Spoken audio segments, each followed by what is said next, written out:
तो जस्टिस यशवंत वर्मा का मामला सुप्रीम कोर्ट में अभी तो चल ही रहा है और उस पर पूर्व सीजीआई खन्ना माफ़ कीजिए सीजीआई गवई साहब ने तो बेंच बनाने की बात कर दी है। अब जब बेंच तैयार होगी तो फिर उसके बाद उस पर मामले की सुनवाई आगे होगी।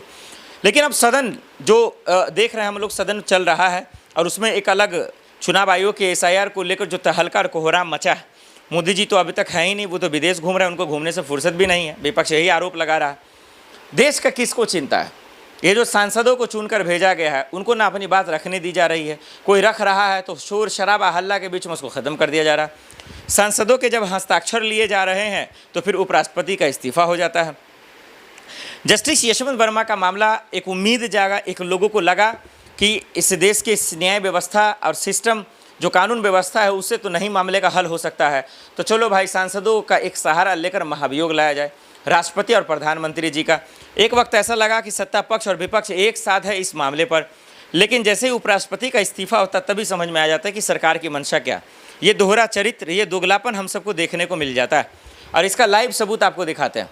आप समझिए ना, उपराष्ट्रपति धनखड़ साहब ने ये साफ शब्दों में कहा था, एफआईआर करो, इस मामले का जो है रफा दफा करो, तुरंत निष्पक्ष जांच करो और जो दोषी है उसको जेल में डालो। किसानों की आय दुगुनी नहीं हुई, बस इतना कह देना और थोड़ा सा सरकार मतलब बताइए क्या उपराष्ट्रपति तो सरकार के हाँ में हाँ करने के लिए नहीं है, वो तो अपना संवैधानिक पद पर काम कर रहे थे। इससे पहले तो सरकारें के हाँ में हाँ कर रहे थे धनखड़ साहब, लेकिन थोड़ा सा वाजिब बात ना क्या बोल दिया उन्होंने देश के लिए, न्याय के लिए क्या नहीं बात बोल दिया, उनकी कुर्सी छीन लिया उन्होंने। तो आज के जो हुक्मरान हैं, आज का जो सरकार है, हम इनके तानाशाही को देख रहे हैं और समझ रहे हैं। बोल सकते नहीं कि इस्तीफा क्यों हुआ, बोल सकते नहीं कि महंगाई क्यों बढ़ रहा है, इनकी औकात ही नहीं है। ये बोल ही नहीं सकते युवा इतने बेरोजगार क्यों हैं, ये बोल ही नहीं सकते कि शिक्षा व्यवस्था इतना जो है विकलांग जैसा क्यों बना हुआ है। इनकी औकात ही नहीं है। इनकी औकात क्या है? 3 तलाक पर कानून ले आएंगे। इनकी औकात क्या है? धर्मांतरण पर बात करेंगे, हिंदू मुसलमान अकबर पे बात करेंगे, यही तमाम चीज़ों पे बात करेंगे। नवरात्रि, मुहर्रम, ईद, बकरीद, इन्हीं चीज़ों पे कर हिंदू मुसलमान को लड़ाएंगे। मूर्खों का एक पहाड़ खड़ा कर दिया है और इसलिए ताकि यहाँ पे काबिल लोग आवाज़ ना उठा सके। जो पढ़े लिखे लोग आवाज़ उठाते हैं उनको जेल में ठूस देते हैं। अब देखिए ना, प्रोफेसर अली की क्या गुनाह था? कर्नल सोफिया पर जो बीजेपी और मोदी का मंत्री ने बयान दिया, वो जेल में नहीं गया। प्रोफेसर अली जो पढ़े लिखे लोग इंग्लिश में जब वो आर्टिकल लिखते हैं, अब वो भी उनके समर्थन में लिखते हैं कर्नल सोफिया के, वो जेल चले जाते हैं। तो कानून व्यवस्था का हाल हम देखते नज़र आ रहे हैं। तो जस्टिस यशवंत वर्मा को लेकर ये जो काला कानून तैयार हो रहा है, ये जो काला कानून काम ही नहीं कर पा रहा, उनको दिख ही नहीं रहा है, अंधा हो गए हैं भाई। जस्टिस यशवंत वर्मा के बंगले पर नोटों की गद्दी चली, सोशल मीडिया पे वीडियो वायरल है और तमाम चीज़ होने के बाद इनको कुछ हो ही नहीं पा रहा। पता नहीं देश का कानून कहाँ से हो रहा है, क्या कुछ दिख भी रहा है कि नहीं।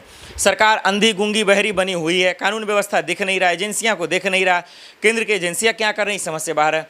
सांसदों से एक उम्मीद जागी, अरे कम से कम वो लोग तो प्रोटेस्ट कर लें। अरे दिल्ली में बैठे हुए हैं, जंतर मंतर 200 मीटर की दूरी पर है, अरे जाइए प्रोटेस्ट कीजिए। हस्ताक्षर कर आप लोग भी चुप बैठ गए। कंटिन्यू आज इस देश में जब तक किसी मसले के पीछे कंटिन्यू 1 साल नहीं लगते हैं तब तक सरकार कुछ ध्यान ही नहीं देती है। वो इस देश के लोगों को मूर्ख समझती है। कानून इस पे देख लीजिए, 3 नए कृषि कानून पर 700 किसान शहीद हो गए के बाद मोदी जी माफ़ी मांगते हैं। अरे भाई पहले मांग लेते, जब आपको मालूम था कानून गलत है, ये काला कानून है, तो मांग लेते। लेकिन नहीं, हमारा आप जानते हैं सब सियासत के लिए होता है, वोटों के लिए होता है। जहाँ वोट वहाँ जो है दरअसल इन लोगों का खेल शुरू हो जाता है। जस्टिस यशवंत वर्मा का जो मामला है वो सुप्रीम कोर्ट और सदन में इन दिनों सिर्फ दौड़ रहा है, बस हो कुछ नहीं रहा।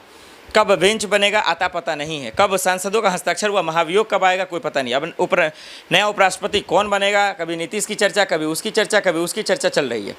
सवाल ये है, और मैं सिर्फ सीधा सवाल स्ट्रेट फॉरवर्ड पूछना चाहता हूँ आसान भाषा में, क्या इस देश का कानून, इस देश की एजेंसियाँ, इस देश में तमाम वो चीज़ जो लोगों को न्याय दिलाती है और बेईमानों को जेल में डालती है, वो जिंदा है या मर गया?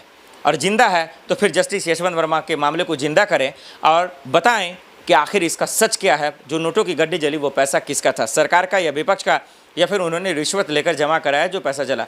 असली सच जरूर आकर देश का कानून बताएं।